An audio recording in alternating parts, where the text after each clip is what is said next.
Hello, good morning. Good morning, ma'am.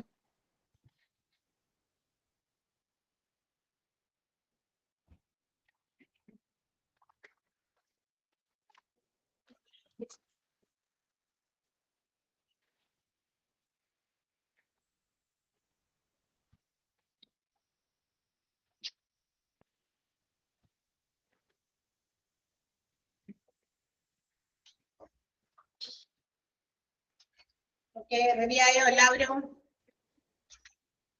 Yes, ma'am. Yes. So let's start. Okay. നമ്മള് കഴിഞ്ഞ ക്ലാസ്സില് എന്താ പറയാ ഓഫർ ഓഫ് എംപ്ലോയ്മെന്റ് അല്ലെ, ജോബ് ഓഫർ അല്ലെങ്കിൽ എംപ്ലോയ്മെന്റ് ഓഫർ അതിനെ കുറിച്ചിട്ടാണ് കഴിഞ്ഞ ക്ലാസ്സിൽ നമ്മളുടെ റിക്രൂട്ട്മെന്റ് ആൻഡ് സെലക്ഷൻ എന്ന് പറയുന്ന ചാപ്റ്ററിനകത്ത് വരുന്ന ഒരു ഭാഗം. റെഫറൻസ് ചെക്ക് കഴിഞ്ഞു. Reference check which is done for the correct information to be available before selecting an employee. അല്ലെ, ഒരു എംപ്ലോയിനെ സെലക്ട് ചെയ്ത് റിക്രൂട്ട് ചെയ്യുന്നതിന് മുമ്പ് തന്നെ ആളുടെ ഒഫീഷ്യൽ അതുപോലെ തന്നെ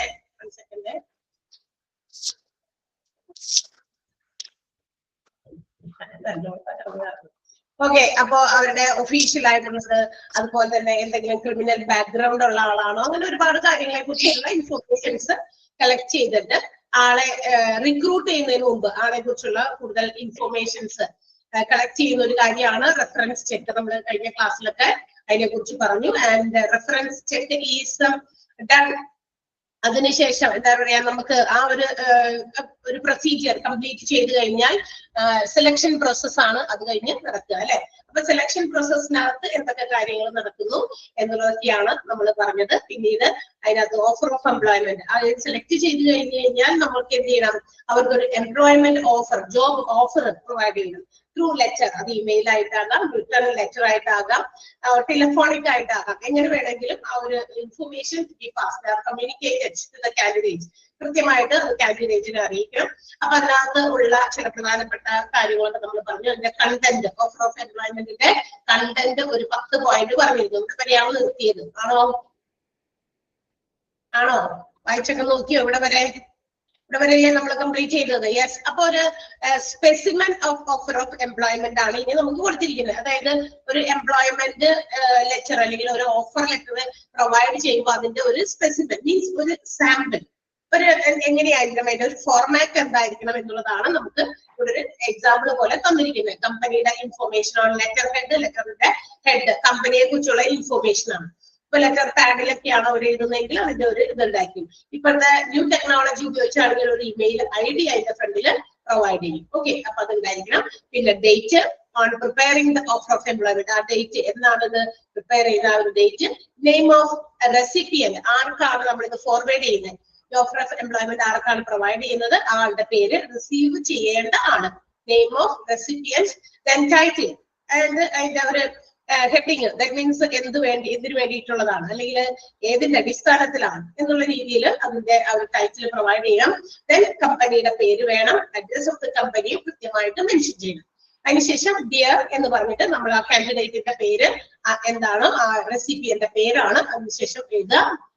പിന്നീട് അതിന്റെ subject matter, that means the body of the letter, ആ ലെറ്ററിന്റെ ഒരു ബോഡി ഇങ്ങനെ അതിന്റെ ഒരു എക്സാമ്പിൾ കൊടുത്തിട്ടുണ്ട്. It's A matter of great pleasure four us to give you an offer of employment at name of company, ആ കമ്പനിയുടെ പേരാണ്. അതായത് ഞങ്ങൾക്ക് വളരെ സന്തോഷമുണ്ട് നിങ്ങൾക്ക് ഈ ഒരു ഓഫർ ഓഫ് എംപ്ലോയ്മെന്റ് നിങ്ങൾക്ക് വേണ്ടി തരുന്നതിൽ. ഞങ്ങളുടെ കമ്പനി എന്ന് പറഞ്ഞാൽ നെയിം ഓഫ് ദ കമ്പനി ബോൾഡായിട്ട് എഴുതിയിരിക്കുന്നത് എന്താ, നെയിം ഓഫ് ദ കമ്പനി എന്നല്ല അവിടെ എഴുതേണ്ടത്, ശരിക്കും ആ കമ്പനിയുടെ പേരാണ് അവിടെ എഴുതേണ്ടത്.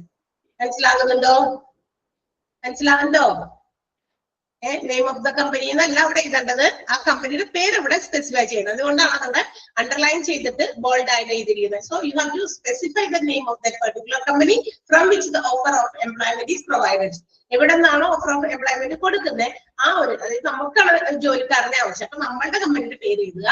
We hope that your knowledge, skills, abilities and experience will prove to be an asset for our company. നിങ്ങളുടെ കഴിവും നിങ്ങളുടെ അറിവുകളും നിങ്ങളുടെ എക്സ്പീരിയൻസും ഒക്കെ നമ്മളുടെ കമ്പനിക്ക് ഒരു അസറ്റ് ആയിരിക്കും എന്ന് ഞങ്ങൾ പ്രതീക്ഷിക്കുന്നു. എന്ന് വെച്ചാൽ നിങ്ങളുടെ സേവനം നമുക്ക് ലഭ്യമാകുമ്പോൾ we hope it's an asset for us.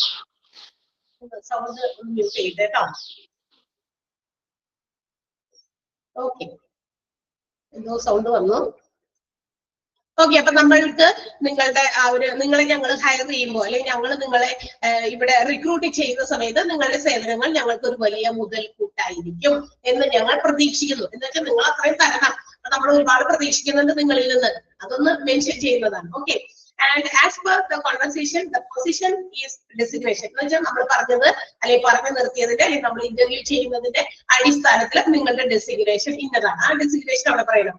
Post of clerk ആകാം, പൊസിഷൻ ഓഫ് മാനേജർ ആകാം, പൊസിഷൻ ഓഫ് നേഴ്സ് ആകാം, whatever it may be. എന്താണോ നമ്മൾ അവർക്ക് ഡിസൈൻ ചെയ്ത് കൊടുക്കുന്ന ആ ഒരു പോസ്റ്റ് ഏതാണോ അത് കൃത്യമായിട്ട് അവിടെ പറയണം. അത് ഡെസിഗ്നേഷൻ എല്ലാം അവിടെ ഇരുന്നത് അവിടെ ഈ പറഞ്ഞ കാര്യമാണ്. ഇതിന്റെ ഏത് പോസ്റ്റിലേക്കാണ് നമ്മൾ ആ കാൻഡിഡേറ്റിനെ റിക്രൂട്ട് ചെയ്യാനായിട്ട് ഉദ്ദേശിക്കുന്നത്. Your date of joining will be, ഇനി നിങ്ങളുടെ ജോയിനിങ് ചെയ്യുന്ന ഡേറ്റ് ഇന്ന ദിവസമാണ്, ജോയിനിങ്ങിന്റെ ഡേറ്റ് കൊടുക്കണം.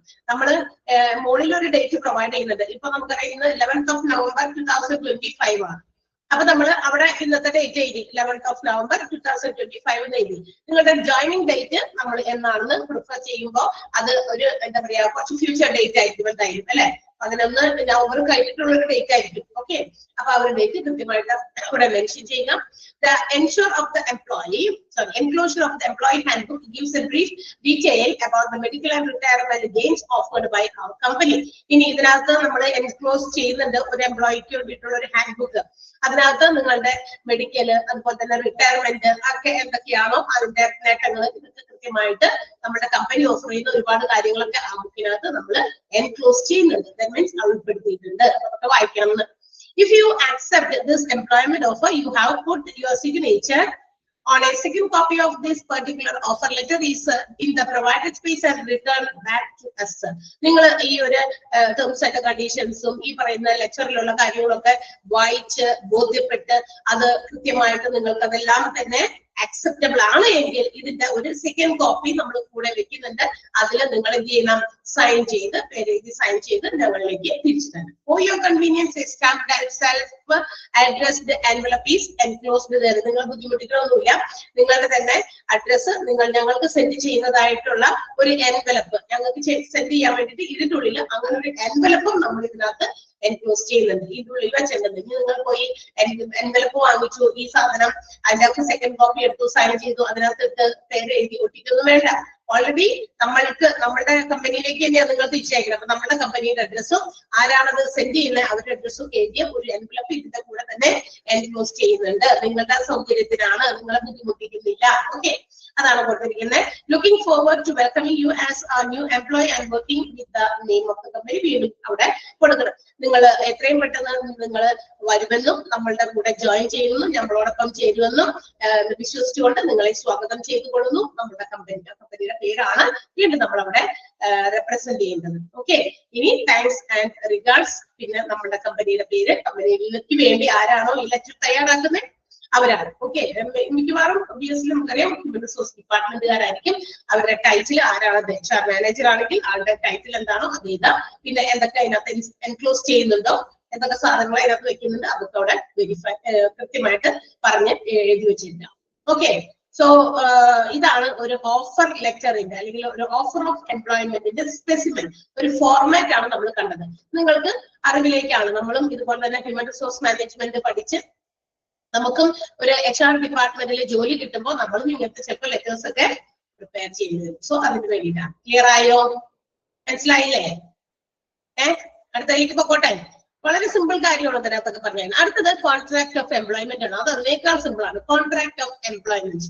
C, employment is A contract. Obviously നമുക്കറിയാം എംപ്ലോയ്മെന്റ് ഒരു തൊഴിൽ കൊടുക്കുന്ന ആള് തൊഴിലാളിയുമായിട്ട് എന്താ പറയാ ഒരു കോൺട്രാക്ട് അവിടെ ഉണ്ടാക്കുന്നുണ്ട്, ഒരു എഗ്രിമെന്റ്, ഒരു കരാർ അവിടെ എന്താ പറയാ ഡെവലപ്ഡ് ആകുന്നുണ്ട്. It's A contract between the employee and the employer. Because അതാണ് കോൺട്രാക്ട് എംപ്ലോയ്മെന്റ് അല്ലെങ്കിൽ എംപ്ലോയ്മെന്റ് കോൺട്രാക്ട് എന്ന് പറയുന്നത്. കോൺട്രാക്ട് ഓഫ് എംപ്ലോയ്മെന്റ് എന്നോ എംപ്ലോയ്മെന്റ് കോൺട്രാക്ട് എന്ന് പറഞ്ഞാൽ എന്താണ്? It's A contract between the employer and employee. ഇപ്പൊ ഞാൻ എംപ്ലോയർ ആണെങ്കിൽ ഞാൻ ഏതെങ്കിലും ആളുകളെ ഹയർ ചെയ്യുമ്പോൾ പുറത്തുനിന്ന് നമ്മൾ ജോലിക്ക് വേണ്ടിയിട്ട് ഹയർ ചെയ്യുന്ന സമയത്ത് വി മേക്ക് സം കണ്ടീഷൻസ്. ഇതിനകത്ത് കുറെ ടേംസ് ആൻഡ് കണ്ടീഷൻസ് ഒക്കെ നമ്മൾ അവർക്ക് ഓഫർ ഓഫ് എംപ്ലോയ്മെന്റിൽ അതിനകത്ത് രേഖപ്പെടുത്തി വെക്കും അല്ലെ, അതിനകത്ത് എൻക്ലോസ് ചെയ്യും ഇതിന്റെ ടേംസ് ആൻഡ് കണ്ടീഷൻസ് ആണ്. ഇതൊക്കെ നിങ്ങൾക്ക് പാലിക്കാമെന്ന് നിങ്ങൾക്ക് ഉറപ്പുണ്ട് എങ്കിൽ മാത്രമാണ് നമുക്ക് ഈ പറയുന്ന ആളെ സെലക്ട് ചെയ്യാൻ പറ്റുള്ളൂ.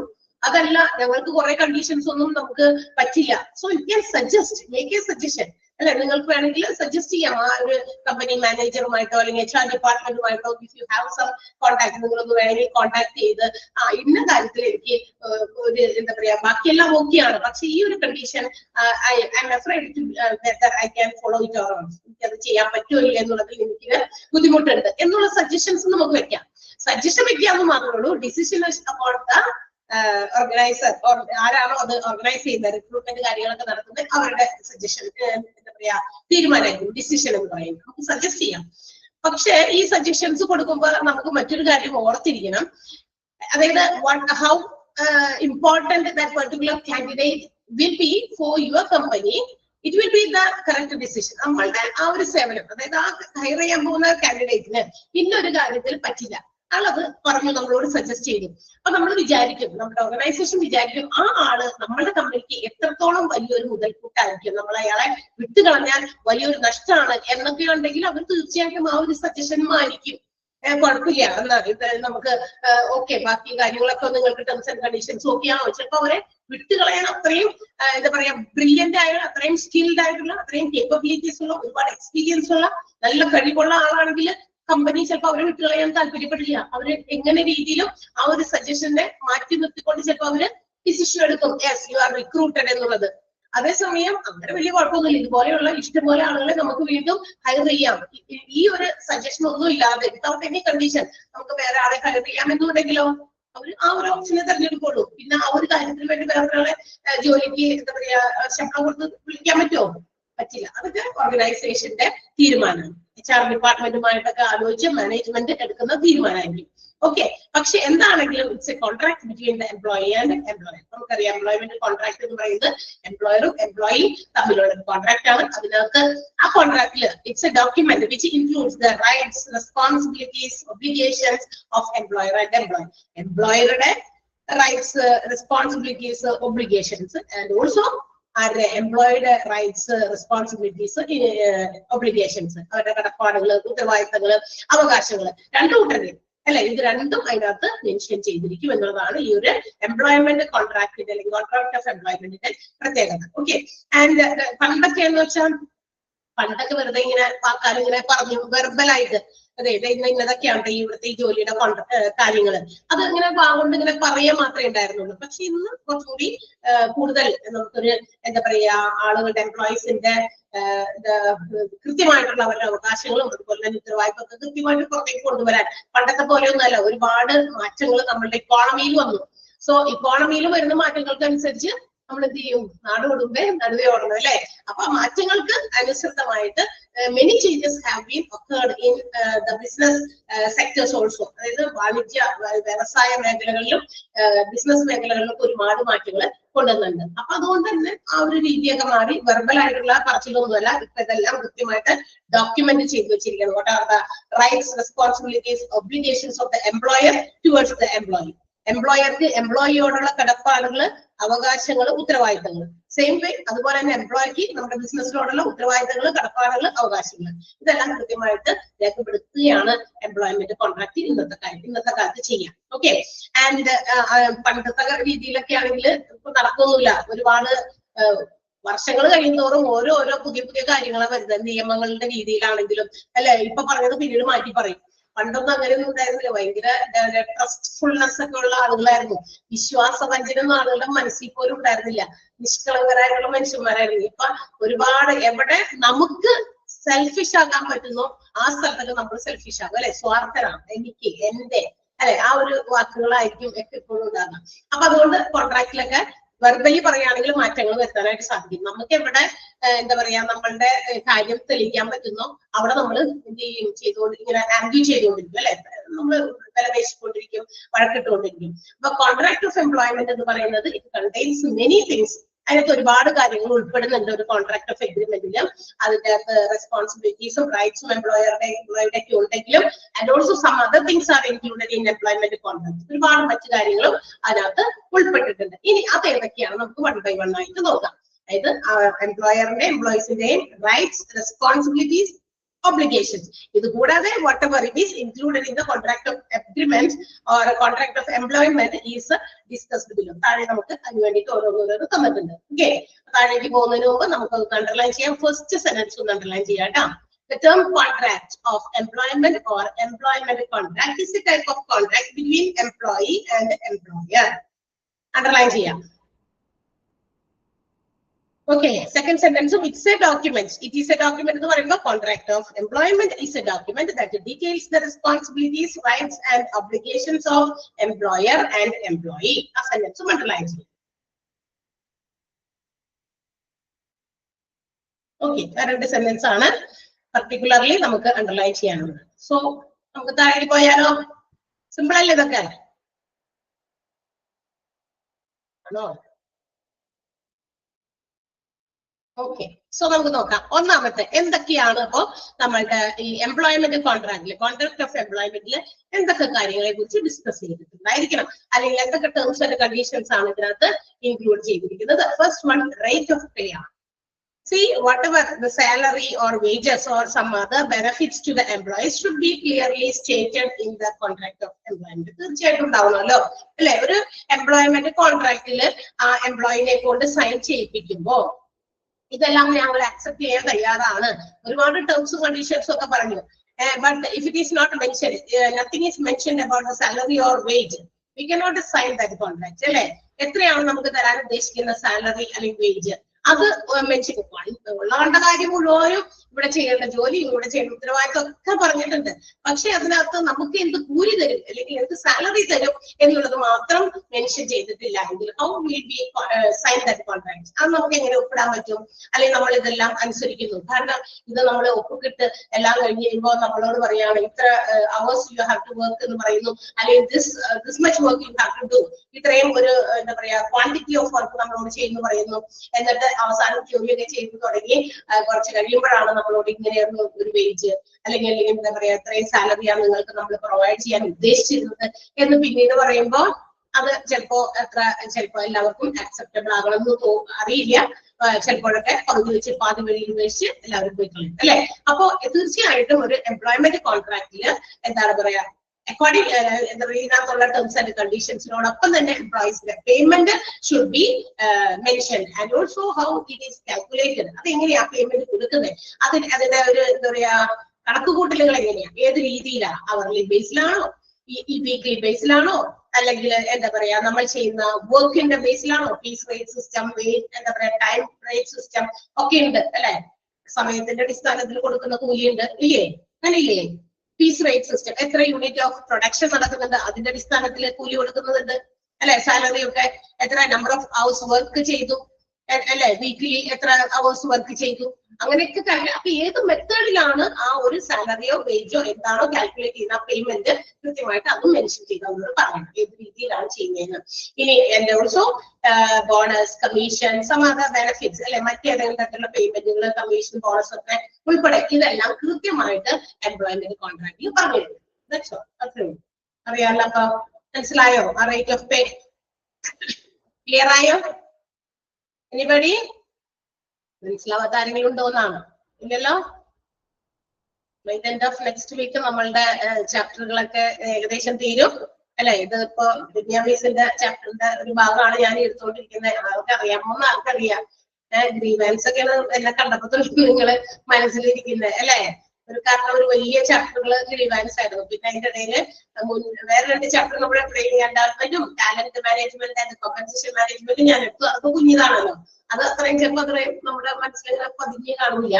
ഗ്രീവാൻസ് നമ്മൾ ഒരുപാട് വലിയതായിരുന്നു, ഒരുപാട് കാര്യങ്ങൾ നമുക്ക് ഇങ്ങനെ പറയാനുണ്ടായിരുന്നു ഗ്രീവാൻസിൽ അല്ലെ, എംപ്ലോയീസിന്റെ ഡിസാറ്റിസ്ഫാക്ഷനെ കുറിച്ച്. അതാണ് അതൊക്കെ കഴിഞ്ഞിട്ട് അതൊക്കെ കഴിഞ്ഞ് നമ്മള് സെക്കൻഡ് ചാപ്റ്റർ ബിഗ് ചാപ്റ്റർ ആയിരുന്നു, അതിന്റെ ഒരു കഷ്ണമാണ് ഞാനിപ്പോ ഇവിടെ പറഞ്ഞുകൊണ്ടിരിക്കുന്നത്. ഓക്കെ, ഓർമ്മയുണ്ടത്? ആ ഓക്കെ, യെസ്. അപ്പൊ ഈ ഒരു ഫസ്റ്റ് പോയിന്റ് മനസ്സിലായല്ലോ. അപ്പൊ അതിനകത്ത് രണ്ട് സെന്റൻസേ ഉള്ളൂ. രണ്ട് സെന്റൻസ് നമുക്ക് ഇമ്പോർട്ടന്റ് തന്നെയാണ്. So please underline it. രണ്ടൊന്ന് അണ്ടർലൈൻ ചെയ്യാം കേട്ടോ. എ കോൺട്രാക്ട് ഓഫ് എംപ്ലോയ്മെന്റ് തുടങ്ങി എംപ്ലോയ്മെന്റ് കോൺട്രാക്റ്റിലാണ് അവസാനിക്കുന്ന സെന്റൻസുകൾ രണ്ടെണ്ണം. അപ്പൊ ഒന്ന് അണ്ടർലൈൻ ചെയ്ത് വെക്കാം. Rate of pay. Second one പറയുകയാണെ അടുത്തത് പറഞ്ഞോട്ടെ.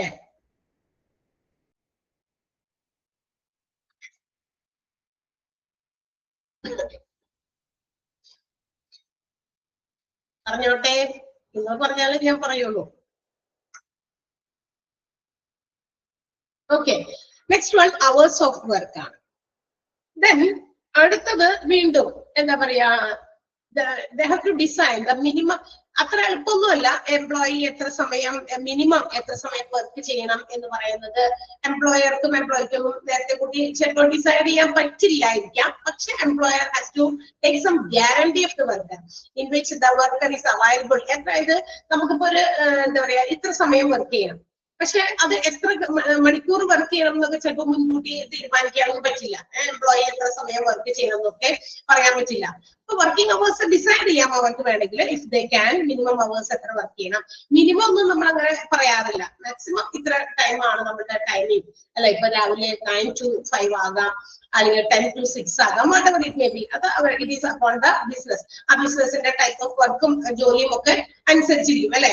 ഒരു ടെക്സ്റ്റൈൽ ഷോപ്പിലാണെങ്കിൽ രാവിലെ 8:30 ആകുമ്പോഴേക്കും വന്ന് ചിലപ്പോൾ വൈകുന്നേരം 8-8:30 മണിക്ക് ആകുമ്പോഴേക്കും ടെക്സ്റ്റൈൽ ഷോപ്പ് കൂട്ടുന്ന സമയത്തെ അവിടെ ജോലിക്കാർക്ക് പോകാൻ പറ്റുള്ളൂ അല്ലെ.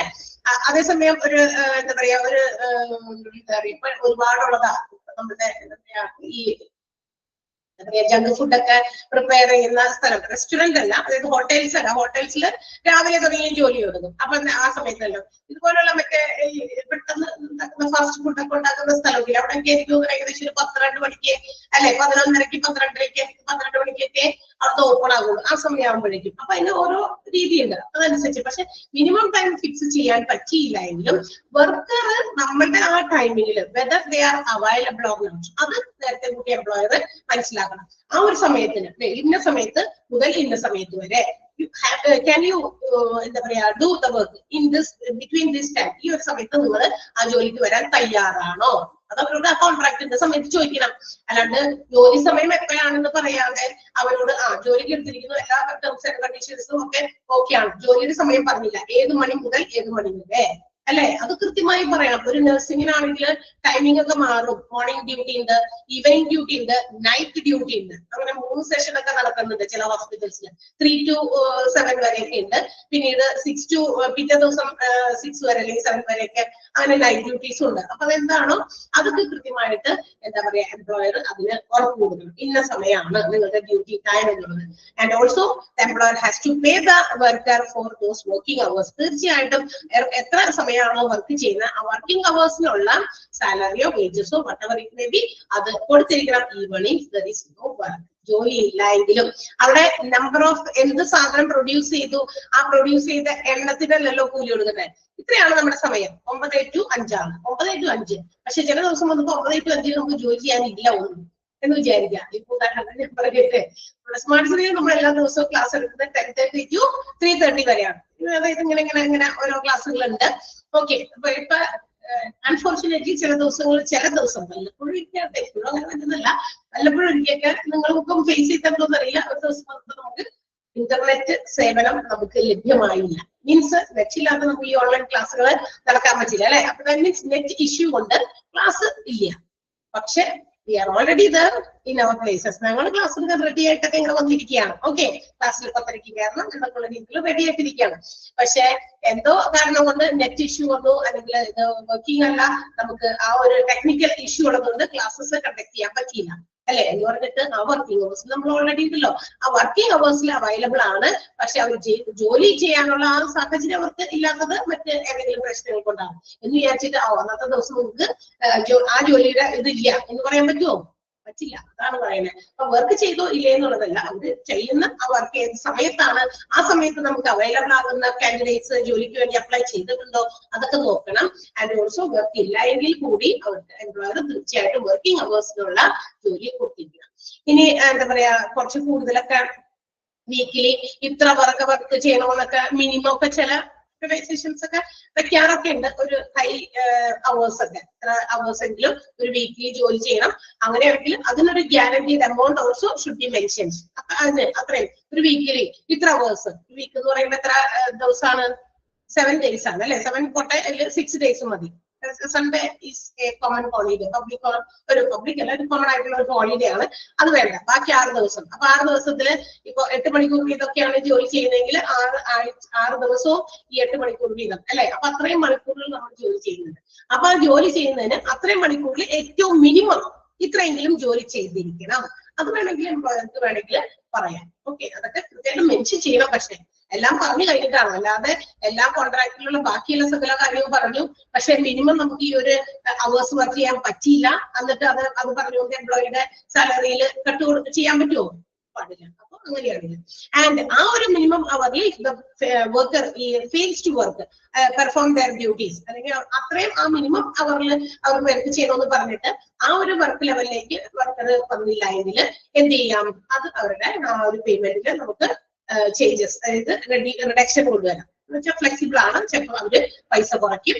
ആൻഡ് ഓൾസോ ചിലപ്പോൾ അത് പൈസ കുറയ്ക്കലായിരിക്കില്ല, ചിലപ്പോൾ it may be in the form of some disciplinary action, അവർക്കെതിരെ നടത്തുന്ന ഒരു ഡിസിപ്ലിനറി ആക്ഷൻ. കാരണം അത് ചിലപ്പോൾ അവരുടെ ഉഴപ്പ് കൊണ്ടാകാം, ആ ഒരു മിനിമം അവേഴ്സ് അവർ വർക്ക് ചെയ്യാതിരുന്നത്. ഓക്കെ, അപ്പൊ അങ്ങനെയുള്ള ഡിസിപ്ലിനറി ആക്ഷൻസ് അവർക്കെതിരെ എടുക്കുകയും ചെയ്യാം.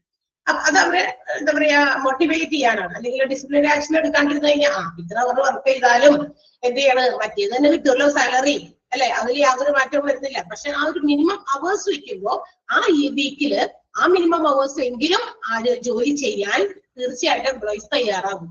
മനസ്സിലായ? അപ്പൊ അത്രയും എഫർട്ട് അത് ചെയ്യും. അതല്ലെങ്കിൽ ചിലപ്പോ അങ്ങനെ ചില ഓർഗനൈസേഷൻസ് വെച്ചില്ല എങ്കിലാണ് ഇങ്ങനെ താഴെ പോകുക. എന്നിട്ട് പിന്നീട് അത് കട്ട് ചെയ്തു എന്ന് പറയാൻ പറ്റില്ല, അത് നേരത്തെ മെൻഷൻ ചെയ്തു കഴിഞ്ഞു. Okay, so deciding of hours of work hours കൃത്യമായിട്ട് വർക്ക് അവേഴ്സിൽ whether the candidate is available or not, അത് നമ്മൾ വർക്കിംഗ് അവേഴ്സിൽ ഉണ്ടോ, വർക്കേഴ്സ് ലഭ്യമാകുമോ എന്ന് നോക്കണം. ആൻഡ് വർക്കിംഗ് അവേഴ്സിന് അനുസൃതമായിട്ട് they have to be paid, അവർക്ക് പേയ്മെന്റ് കൊടുക്കണം. ആൻഡ് അത് വർക്ക് ഇല്ലെങ്കിലും കൊടുക്കണം. മിനിമം അവേഴ്സ് ഓൾസോ വീക്കില് ഫിക്സ് ചെയ്യാനായിട്ട് എംപ്ലോയർക്ക് പറ്റും. And if the hours work performed work by the employee is less than the minimum hours fix ചെയ്ത് കഴിഞ്ഞിട്ട് വീക്കിലി അവർ പെർഫോം ചെയ്യുന്നത് കുറവ് സമയമാണെങ്കിൽ which affects their payment, അവരുടെ പേയ്മെന്റിനെ അത് ബാധിക്കും. അത് ഒരു ഡിസിപ്ലിനറി ആക്ഷൻ പോലെ അവരുടെ പേയ്മെന്റ് അത് റെഡ്യൂസ് ചെയ്ത് കളയുകയും ചെയ്യും. അങ്ങനെയൊക്കെ അതൊക്കെ ഉണ്ടെങ്കിൽ പറയണം. ഓക്കെ, ക്ലിയർ ആയോ? മനസ്സിലായോ? അപ്പൊ അതില് അവേഴ്സ് ഓഫ് വർക്കില് സെക്കൻഡ് സെന്റൻസ് അണ്ടർലൈൻ ചെയ്യാം. The employer takes the guarantee of the worker that the worker is available for those working hours. Working അവേഴ്സിൽ വർക്കേഴ്സ് അവൈലബിൾ ആണ് എന്നുള്ളത് ഗ്യാരണ്ടി ചെയ്യണം, ഉറപ്പുവരുത്തണം. പിന്നെ an employer will have to pay for the worker for those working hours even if there is no work. അതും underline ചെയ്യണം.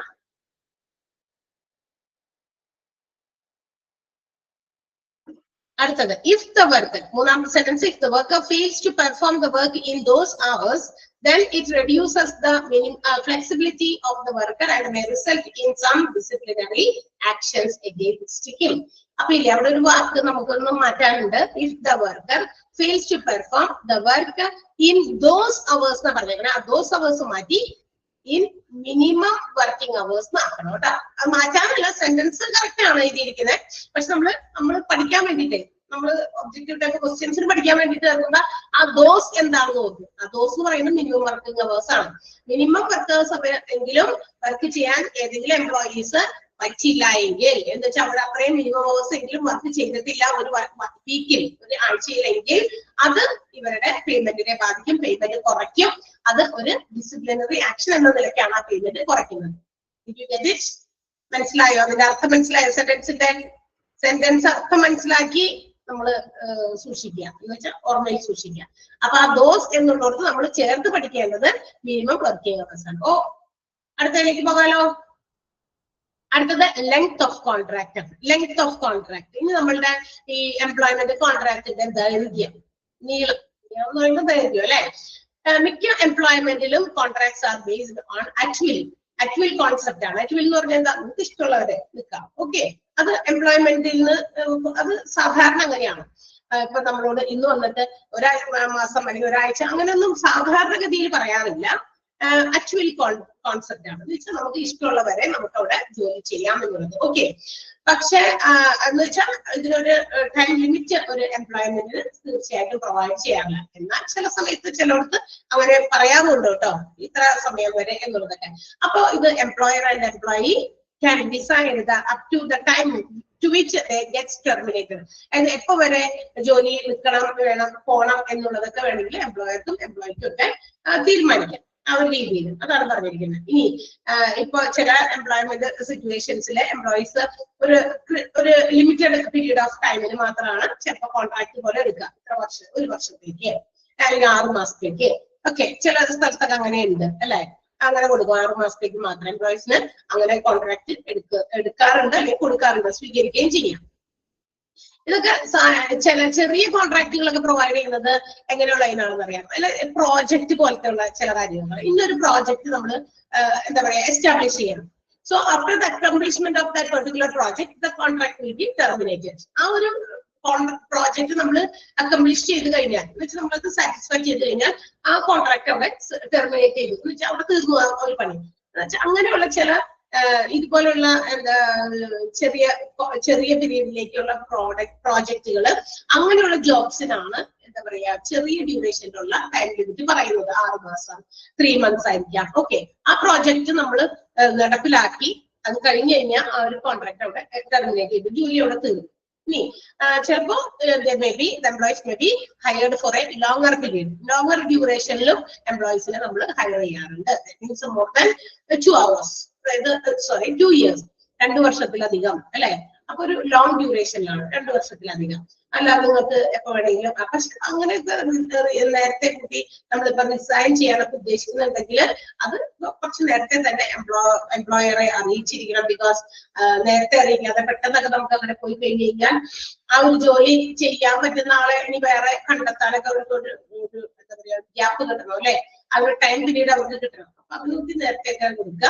അല്ലെങ്കിൽ employee if they opts to resign the job, അതായത് കോൺട്രാക്റ്റിൽ ഇരിക്കെ തന്നെ ചിലപ്പോ എന്താ പറയാ പെട്ടെന്ന് ആ കോൺട്രാക്ട് തീരുന്നതിന് മുമ്പൊക്കെ ചില ആൾക്കാർ റിസൈൻ ചെയ്ത് പോകും. അങ്ങനെ പാടില്ല. അങ്ങനെ പോകുകയാണെങ്കിൽ അത് may be subject to some ലോസിലൊക്കെ നിയമപരമായിട്ടുള്ള കാര്യങ്ങളിലേക്ക് നീങ്ങേണ്ടി വരും. കോൺട്രാക്ട് തീരുന്നതിന് മുമ്പ് തന്നെ ഇടയ്ക്ക് വെച്ചിട്ട് നിർത്തി പോകാൻ ചില എംപ്ലോയീസ് നോക്കും. പക്ഷെ അത് പറ്റില്ല. 1 വർഷത്തെ കോൺട്രാക്ടിന് ജോലിക്ക് കയറുന്നു, പക്ഷെ before completing that 1 year need some resignation ആവശ്യമുണ്ടെന്ന് പറയുകയാണെങ്കിൽ അത് നിയമപരമായി നടക്കുന്നു. പറ്റില്ല എന്നുള്ളത് തന്നെയാണ്. അപ്പോൾ കംപ്ലൈന്റ് ചെയ്യാം മാനേജ്മെന്റിലേക്ക്. മാനേജ്മെന്റ് അത് വേണ്ട എന്താന്ന് വെച്ചാൽ നിയമപരമായിട്ടുള്ള സാധ്യതകളിലേക്ക് അത് കൊണ്ടുപോകാം. Okay, support the decision of the management of the organisation. അത് ഓർഗനൈസേഷന്റെ മാനേജ്മെന്റ് ആയിരിക്കും തീരുമാനിക്കുക. അപ്പൊ ലെങ്ത് തീരുമാനിക്കാൻ, ഡ്യൂറേഷൻ തീരുമാനിക്കാൻ എംപ്ലോയിക്കും എംപ്ലോയർക്കും ഒക്കെ ഉണ്ട്. എംപ്ലോയർ ഒരു കോൺട്രാക്ട് ഇത്ര സമയം വരെ എന്ന് പറഞ്ഞ് ജോലിക്ക് എടുക്കുകയാണെങ്കിൽ ആ സമയം വരെ എന്തായാലും നിൽക്കണം. ഓക്കെ, ഏതെങ്കിലും പ്രോജക്റ്റ് ആയിട്ടുള്ള രീതിയിലുള്ള ജോബ്സ് ആണെങ്കിൽ അത് ഷോർട്ട് പീരീഡിലേക്ക് ആയിരിക്കുള്ളൂ. ബിക്കോസ് ആ പ്രോജക്റ്റ് തീർന്നു കഴിയുമ്പോൾ contract will come to an end. മനസ്സിലായോ? ക്ലിയർ ആയോ? Length of contract. യെസ്. അപ്പൊ ഒന്ന് അണ്ടർലൈൻ ചെയ്യേണ്ടത് first sentence, many employment contracts are based on the actual concept. ആ സെന്റൻസ് അണ്ടർലൈൻ ചെയ്യാം. പല കോൺട്രാക്ടുകളും ആക്ച്വൽ കോൺസെപ്റ്റിലാണ് ബേസ് ചെയ്തിരിക്കുന്നത്. പിന്നെ അടുത്തത് employees may be contracted only for a limited period. അത് അണ്ടർലൈൻ ചെയ്യണം. Employees may be contracted for a limited period. അത് എങ്ങനെയുള്ള ജോബ്സിനാ? പ്രോജക്ട് ഡ്രിവൺ ജോബ്സിനാ. This is common in project driven jobs. ചെറിയ പീരീഡിലേക്ക് നമ്മുടെ എംപ്ലോയീസ് കോൺട്രാക്ട് ചെയ്യുന്നത് എന്തെങ്കിലും തരത്തിലുള്ള പ്രോജക്ട് നടത്താനുള്ള ഒരു ജോബിനായിരിക്കാം. പിന്നെ അടുത്തത്, sometimes employees are hired for a longer duration such as for a period of 2 years or more. 2 അതിലെ കൂടുതലോ വർഷങ്ങളിലേക്കും എംപ്ലോയീസിനെ ഹയർ ചെയ്യാറുണ്ട്. അതിനെയാണ് നമ്മൾ ലോങ്ങർ ഡ്യൂറേഷൻ എന്ന് പറയാം. അത് 2 അതല്ലെങ്കിൽ അതിൽ കൂടുതൽ വർഷങ്ങളാണ്. Okay, and the last sentence, if the employee opts ചെയ്യാന്ന് പറഞ്ഞാൽ എന്താ? താല്പര്യപ്പെടുക. to resign the job even though he is in contract ഇരിക്കെ തന്നെ resign ചെയ്യാൻ ആഗ്രഹിക്കുന്നുണ്ടെങ്കിൽ opt ചെയ്യുന്നുണ്ടെങ്കിൽ then it may subject to some civil law action against the employee. അത്തരം എംപ്ലോയീസിന്റെ against എന്തെങ്കിലും തരത്തിലുള്ള സിവിൽ ലോ പ്രകാരം നിയമപ്രകാരം ഒക്കെ ഉള്ള ആക്ഷൻസ് ഉണ്ടായിരിക്കും. ആ സെന്റൻസ് മനസ്സിലാക്കി. ക്ലിയർ?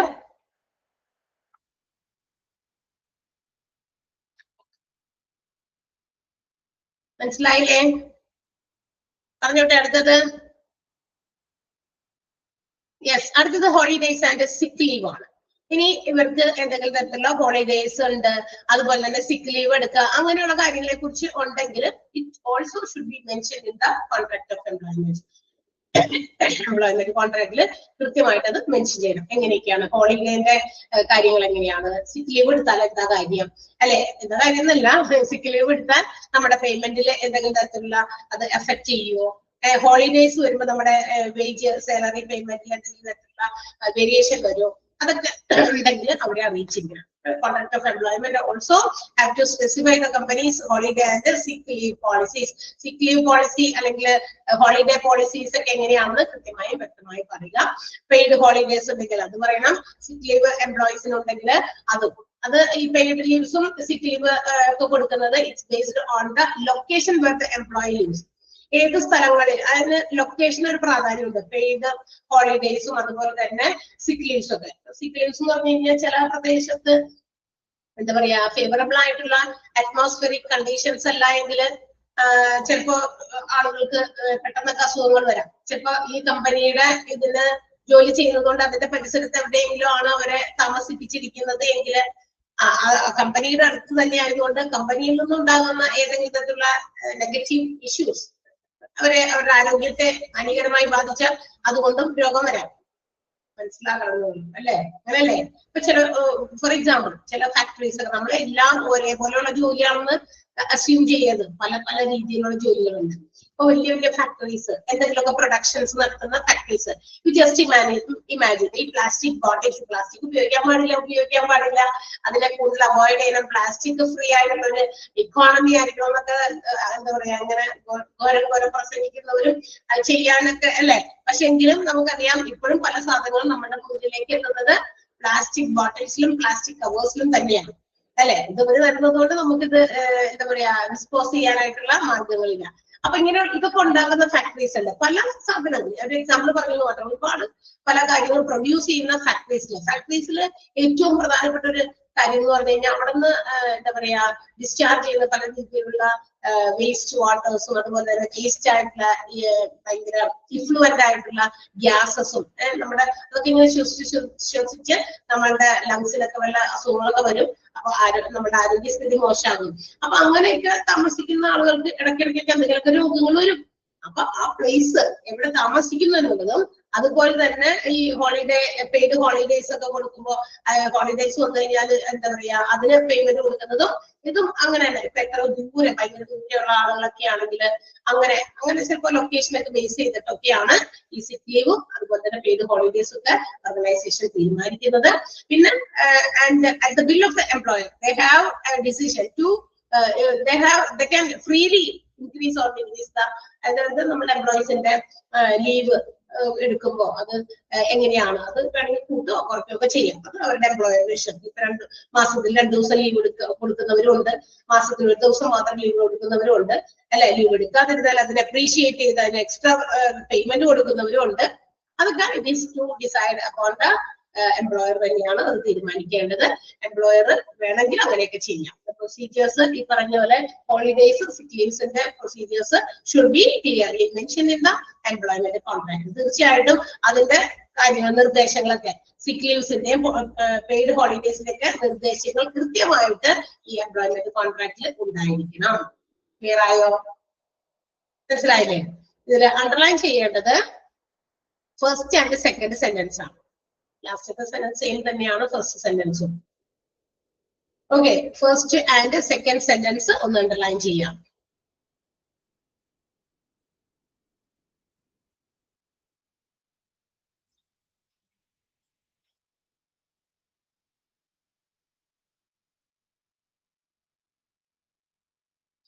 പറയട്ടെ.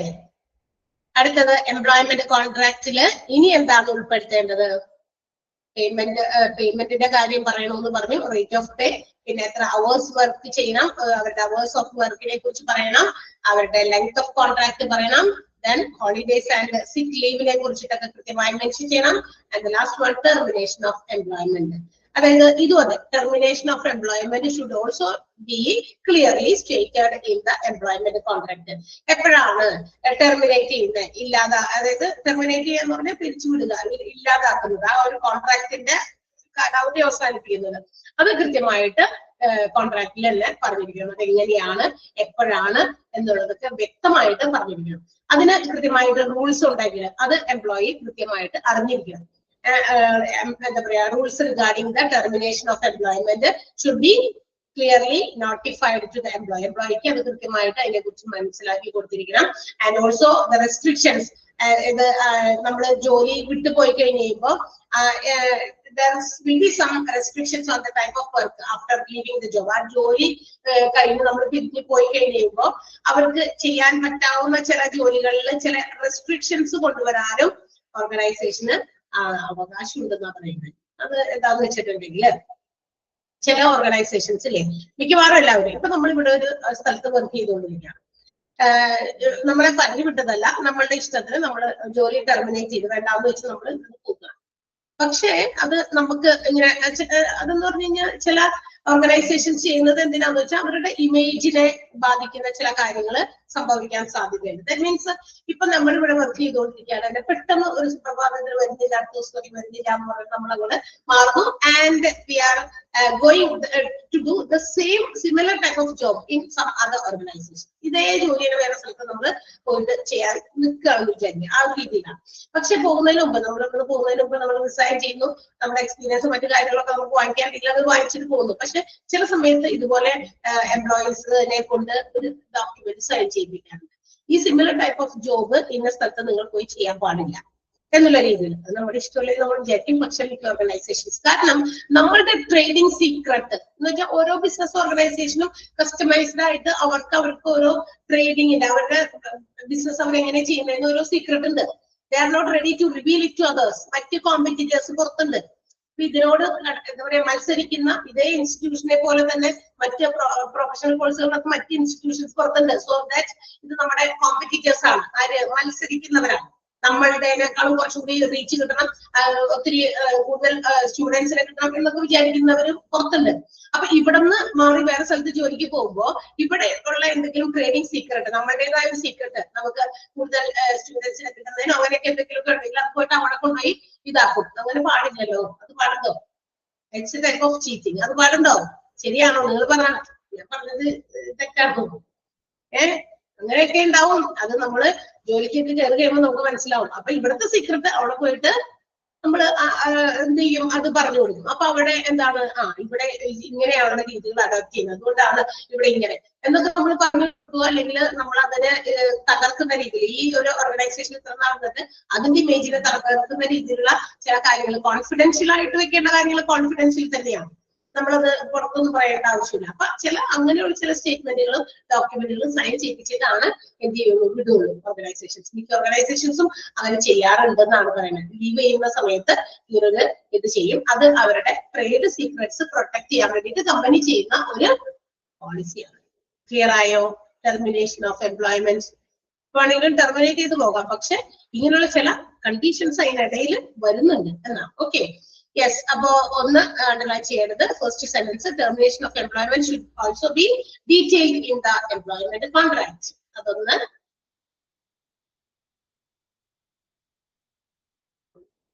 ഓക്കെ,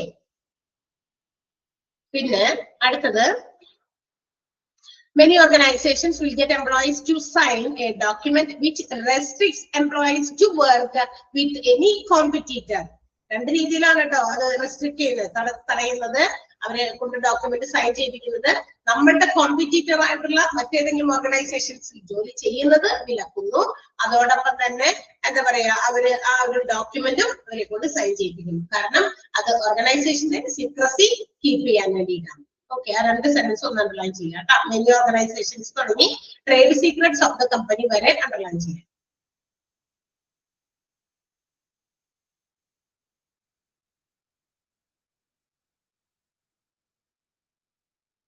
കിട്ടിയോ? മനസ്സിലായോ? ഡൗട്ട് ഉണ്ടോ എന്തെങ്കിലും?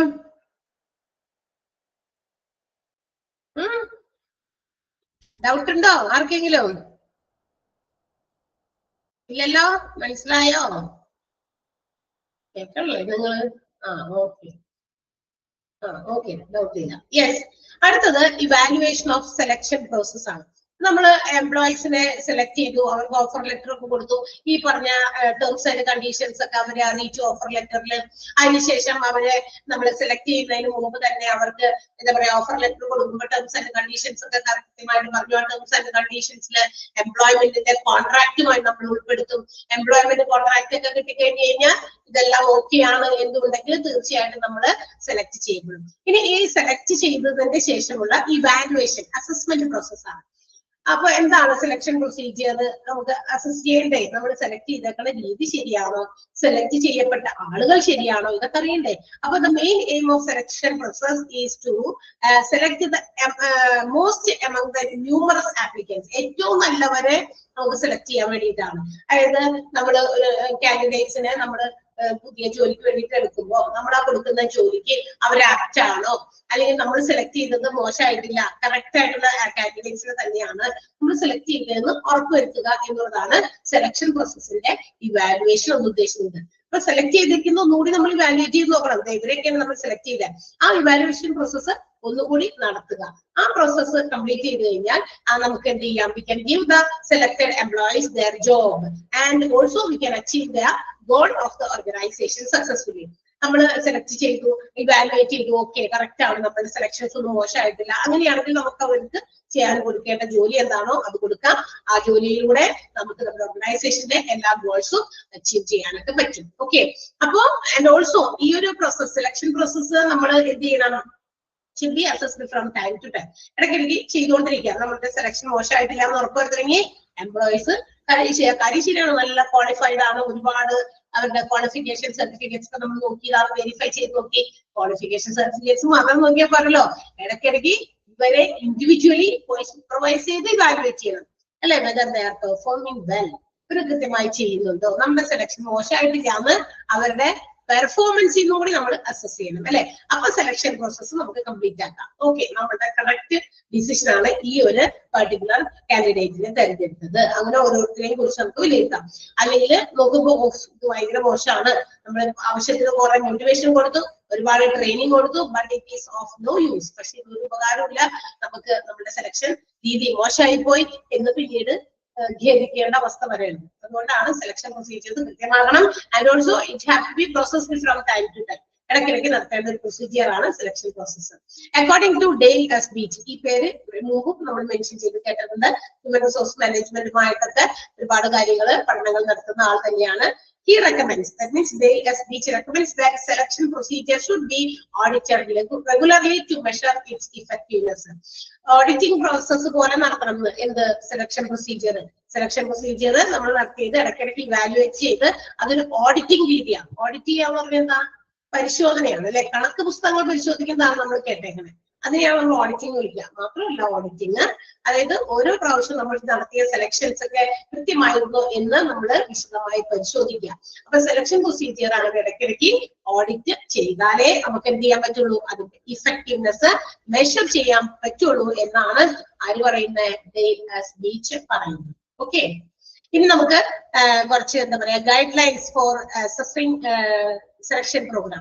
സെലക്ട് ചെയ്ത കാര്യങ്ങളൊക്കെ കൃത്യമാണോ എന്ന് വിലയിരുത്താനുള്ള ചില ഗൈഡ് ലൈനുകൾ നമുക്ക് താഴെ കൊടുത്തിട്ടുണ്ട്.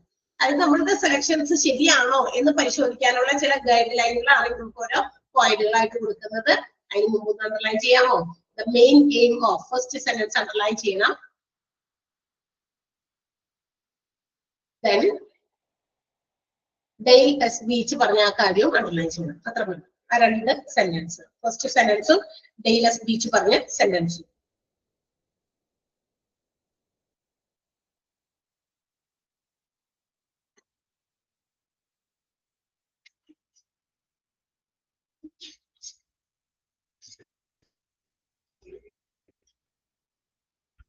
ഓക്കെ, നോക്കാം. അപ്പൊ എന്തൊക്കെ ഗൈഡ് ലൈനുകളാണ് നമുക്ക് സെലക്ഷൻ പ്രോഗ്രാമിൽ അല്ലെങ്കിൽ സെലക്ഷൻ പ്രൊസീജിയേഴ്സ് അസസ് ചെയ്യാനായിട്ട് നടത്തേണ്ടത്? അതിൽ first one analysis of the programme, second one second one point നമുക്ക് പിന്നെ പറഞ്ഞാൽ മതി. 1, 2, 3 വലിയ സെന്റൻസ് ആണ് സെക്കൻഡ് പോയിന്റ്. പിന്നെ എന്താ പറയാ, ഫീഡ്ബാക്ക് ഉണ്ട്, എത്രത്തോളം ആ ഒരു പ്രോഗ്രാം ഇഫക്റ്റീവായി നമ്മൾ ഇംപ്ലിമെന്റ് ചെയ്തിട്ട് ഒരുപാട് കാര്യങ്ങളൊക്കെ ഉണ്ട്. അതിങ്ങനെ ഓരോ പോയിന്റുകൾക്ക് ഇതിന് ഉത്തരവുണ്ടോ എന്ന് നോക്കാം നമുക്ക്.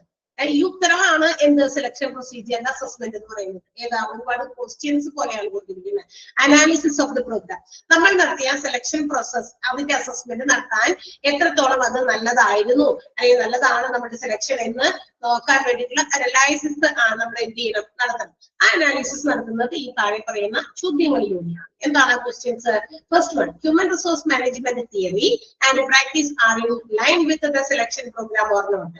നമ്മൾ സെലക്ട് ചെയ്യുന്ന സമയത്ത്, അതായത് ഓരോ കാൻഡിഡേറ്റ്സിനെയും സെലക്ട് ചെയ്യുന്ന സമയത്ത്, ജോലിക്ക് വേണ്ടി സെലക്ട് ചെയ്യുമ്പോൾ ഹ്യൂമൻ റിസോഴ്സ് മാനേജ്മെന്റിന്റെ തിയറിയും പ്രാക്ടീസും എന്ന് വെച്ചാൽ HR കുറെ തിയറീസ് ഉണ്ട്, അവരുടേതായിട്ടുള്ള ചില പ്രാക്ടിക്കൽ കാര്യങ്ങളുണ്ട്. അതെല്ലാം ശരിയായിട്ട് നോക്കി പരിശോധിച്ച് തന്നെയാണോ സെലക്ട് ചെയ്തത്? ഒന്നാമത്തെ ചോദ്യം അതാണ്. അതായത് ഹ്യൂമൻ റിസോഴ്സ് പ്രാക്ടീസും തിയറീസും ഒക്കെ ബേസ് ചെയ്തിട്ട് ആ ലൈനിലൂടെയാണോ നമ്മൾ സെലക്ഷൻസ് നടത്തിയിട്ടുള്ളത്? ആ ചോദ്യത്തിന് ഉത്തരവുണ്ടോ? നടത്തിയത് അങ്ങനെ തന്നെയാണ് എങ്കിൽ കറക്റ്റ് ആയിട്ടുള്ള സെലക്ഷൻ ആയിരിക്കും. ഓക്കെ, നമ്മൾ ആ ഹ്യൂമൻ റിസോഴ്സ് മാനേജ്മെന്റിന്റെ തിയറിയും അതുപോലെ തന്നെ അതിന്റെ പ്രാക്ടിക്കൽ ആയിട്ടുള്ള കാര്യങ്ങളൊക്കെ നോക്കിയും കണ്ടൊക്കെയാണ് നമ്മൾ സെലക്ട് ചെയ്തത്. then you are right. അപ്പൊ അങ്ങനെയാണെങ്കിൽ എന്താ, എടുത്ത തീരുമാനം കറക്റ്റ് ആണ്, നല്ലതാണ്. അതല്ലേ ഹ്യൂമൻ റിസോഴ്സ് മാനേജ്മെന്റിന്റെ തിയറീസും മറ്റു കാര്യങ്ങളൊന്നും നമ്മള് നോക്കിയില്ല, പ്രാക്ടിക്കൽ ആയിട്ടുള്ള കാര്യമൊന്നും ശ്രദ്ധിക്കാതെ ചില കാര്യങ്ങളൊക്കെ വിട്ടുപോയി. അപ്പൊ നമ്മൾ ചെയ്തിരിക്കുന്ന ചിലപ്പോൾ സെലക്ഷൻ പ്രൊസീജിയേഴ്സ് കറക്റ്റ് ആവുമെന്ന് നിർബന്ധമില്ല. Okay, next one, whether policies of selection are clearly stated and proper process is created or not. Selection process ഒക്കെ കൃത്യമായിട്ട് സ്റ്റേറ്റ് ചെയ്തിട്ടുണ്ടോ? എങ്ങനെയാണ് നമ്മൾ സെലക്ഷൻസ് നടത്തുന്നത്? അത് കൃത്യമായും വൃത്തിയായും അതിനകത്ത് നോട്ട് ചെയ്തിട്ടുണ്ടോ? ഇനി ആ പ്രോസസ് ഒക്കെ കൃത്യമായിട്ട് പ്രോപ്പർ ആയിട്ട് തന്നെയാണ് അങ്ങോട്ട് ചെയ്തത്. കൃത്യമായി സെലക്ഷൻ പ്രോസസ് ക്ലിയർ ആയിട്ട് സ്റ്റേറ്റ് ചെയ്യുകയും അതിലൂടെ തന്നെ അതുപോലെ തന്നെയാണ് നമ്മൾ ആ ഒരു പ്രോസസ് കണ്ടക്ട് ചെയ്യുന്നത് എന്ന് നോക്കുക. സെലക്ഷൻ പ്രൊസീജിയേഴ്സ് എങ്ങനെയായിരുന്നു ആ രീതിയിൽ തന്നെയാണ് നടത്തിയത്. ഇതിന് ഉത്തരവുണ്ടോ? നമുക്ക് വെറുതെ ജസ്റ്റ് ഒന്ന് അറിഞ്ഞിരുന്നാൽ മതി കേട്ടോ. അടുത്തത്, are employment and the public policies at par with each other or not. അതായത് എംപ്ലോയ്മെന്റ്, തൊഴിൽപരമായിട്ടുള്ള കാര്യങ്ങളും അതുപോലെ തന്നെ പബ്ലിക് പോളിസീസ്, പൊതു നയങ്ങളൊക്കെ ഉണ്ട്. ഇതെല്ലാം നോക്കിയിട്ടാണോ നമ്മൾ സെലക്ട് ചെയ്തിരിക്കുന്നത്? ഇതെല്ലാം ഒരുപോലെയാണോ? അത് വെച്ച് നോക്കിയിട്ടാണോ സെലക്ഷൻസ് നടത്തിയിരിക്കുന്നത്? Are the wage levels, employee benefits and degree of satisfaction in employees within the organization good enough to be able to attract and sustain good employees? നമ്മുടെ എംപ്ലോയ്മെന്റിൽ നമ്മൾ കൊടുക്കുന്ന, അവർക്ക് കൊടുക്കാൻ ഉദ്ദേശിക്കുന്ന വേജ് ലെവല്, അവർക്ക് കൊടുക്കുന്ന ബെനിഫിറ്റുകള്, അവരുടെ ഡിഗ്രി ഓഫ് സാറ്റിസ്ഫാക്ഷൻ, എംപ്ലോയീസ് ജോലി ചെയ്യുമ്പോൾ എന്ത് ചെയ്യണം? വളരെ സംതൃപ്തിയോടെ ജോലി ചെയ്യണം, സന്തോഷത്തോടെ ജോലി ചെയ്യണം, അല്ലെ? കഷ്ടപ്പെട്ട് ചെയ്യാണ്ട് ഇഷ്ടപ്പെട്ട് ചെയ്യാൻ അവരെ കൊണ്ട് പറ്റണം. അങ്ങനെയുള്ള ഒരു വർക്കിംഗ് എൻവയോൺമെന്റ് നമുക്ക് ഇവിടെ കൊടുക്കാൻ പറ്റുന്നുണ്ടോ? ഓർഗനൈസേഷൻ അത്രയും നല്ല നല്ല കാര്യങ്ങൾ എംപ്ലോയീസിന് വേണ്ടി അവരെ സാറ്റിസ്ഫൈ ചെയ്യാൻ, അവരെ സന്തോഷിപ്പിക്കാൻ ചെയ്യുന്നുണ്ടോ? അങ്ങനെ ഇരുന്നാൽ മാത്രമേ എന്ത് ചെയ്യാൻ പറ്റുള്ളൂ? They can attract more employees. കൂടുതൽ ആളുകളെ ജോലിക്ക് വേണ്ടി നമ്മുടെ ഓർഗനൈസേഷനിലേക്ക് നമുക്ക് അട്രാക്ട് ചെയ്യാൻ പറ്റുള്ളൂ. ഇവിടെ ജോലി കിട്ടിയാൽ കൊള്ളാം എന്ന് പുറത്തു നിൽക്കുന്നവർക്ക് തോന്നണം. അതിനെന്ത് വേണം? ആ അട്രാക്റ്റീവ് ആയിട്ടുള്ള ഒരുപാട് കാര്യങ്ങൾ ഇവിടെ നിന്ന് കൊടുക്കണം. അപ്പോഴാണ് കൂടുതൽ ആളുകൾ നമുക്ക് അട്രാക്ട് ചെയ്യാൻ പറ്റുള്ളൂ. ആൻഡ് ഓൾസോ വരുന്നവരെയോ 2 ദിവസം നിന്നും അല്ലെങ്കിൽ 1 മാസം നിന്നും ഇവിടുന്ന് ഓടിക്കുന്ന രീതിയിലുള്ള കാര്യങ്ങൾ വരുമ്പോ അവർക്ക് അവരുടെ മനസ്സിൽ പുറത്തു നോക്കുമ്പോ ഓക്കെ ഇങ്ങനെയൊക്കെയാണ്, പക്ഷെ ഇതകത്തൊന്നും ഇല്ല എന്ന് നോക്കി ആൾക്കാർ ഓടിപ്പോകും. അപ്പൊ നമുക്ക് എന്ത് ചെയ്യണം? അവരെ സസ്റ്റെയിൻ ചെയ്യാൻ പറ്റണം. ഗുഡ് എംപ്ലോയീസിനെ, നല്ല എംപ്ലോയീസ്, കഴിവുള്ളവർ തീർച്ചയായിട്ടും എന്താ പറയാ, വേറെ നമ്മൾ അവർക്ക് കിട്ടേണ്ടതായിട്ടുള്ള ഓപ്പർച്യൂണിറ്റീസ്, അംഗീകാരങ്ങൾ, റെക്കഗ്നീഷൻ, പേയ്മെന്റ്, ബെനിഫിറ്റ് ഇതെല്ലാം കിട്ടിയില്ലെങ്കിൽ അവരറിയാം എന്ത്, I can demand more in some other organisation. ഇവിടെ കിട്ടിയില്ലെങ്കിൽ എനിക്ക് കൂടുതൽ എനിക്ക് ഡിമാൻഡ് ചെയ്യാൻ പറ്റുന്ന മറ്റു ഓർഗനൈസേഷൻസിലേക്ക് എനിക്ക് പോകാൻ താല്പര്യമില്ലെങ്കിൽ അവർ ഇട്ടിട്ട് പോകും, അല്ലെ? അപ്പൊ നമുക്ക് അവരെ റിട്ടേൺ ചെയ്യാൻ പറ്റില്ല. പറ്റുമോ? ആലോചിച്ച് നോക്ക്. അപ്പൊ കൊടുക്കാൻ പറഞ്ഞിരിക്കുന്ന കാര്യങ്ങളൊക്കെ ഇതൊക്കെ നമ്മൾ പ്രൊവൈഡ് ചെയ്തിട്ടുണ്ടോ? അത് സെലക്ഷൻ നടത്തുന്ന സമയത്ത് ഇതെല്ലാം നമ്മൾ ചെയ്യണം. അതുണ്ടോ, ചെയ്തിട്ടുണ്ടോ എന്ന് പരിശോധിക്കണം. Then have the programs and procedures properly communicated to all those people who are concerned and influenced by them.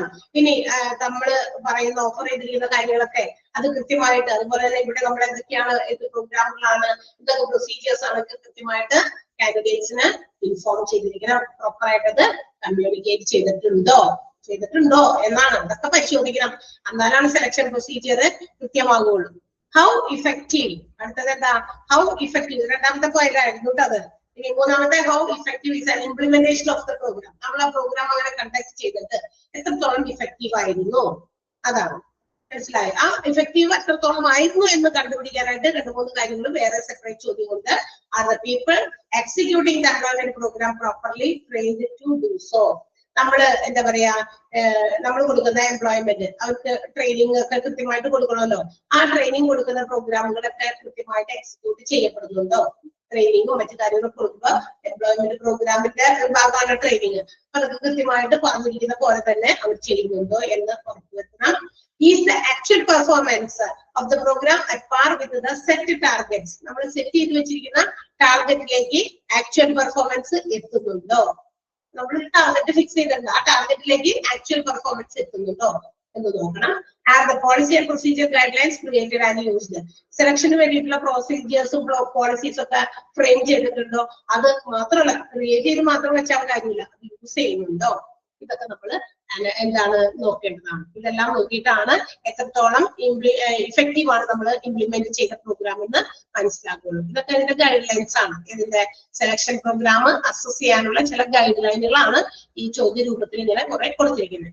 അപ്പൊ 1, 2, 3 പോയിന്റാണ് നമ്മൾ പറഞ്ഞിരിക്കുന്നത് കേട്ടോ. 4ാമത്തേത് ഫീഡ്ബാക്ക് ആണ്. 4 നമ്മൾ പറഞ്ഞിട്ടില്ല.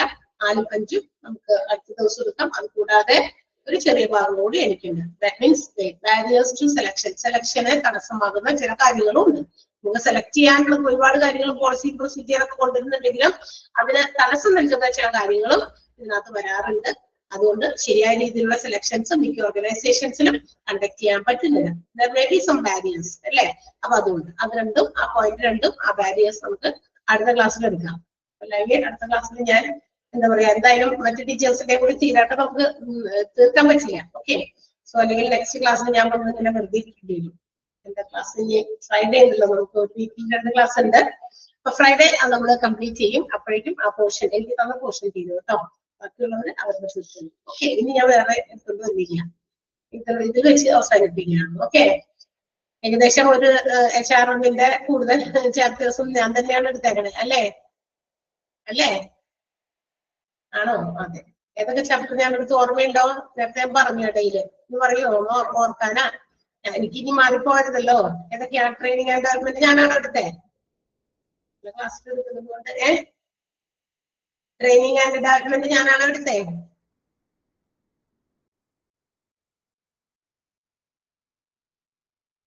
ആണോ? നിങ്ങൾ പറ. Yes. Then talent management and compensation management ഞാൻ തന്നെയല്ലേ എടുത്തേ? അത് ഞാനല്ലേ എടുത്തേ?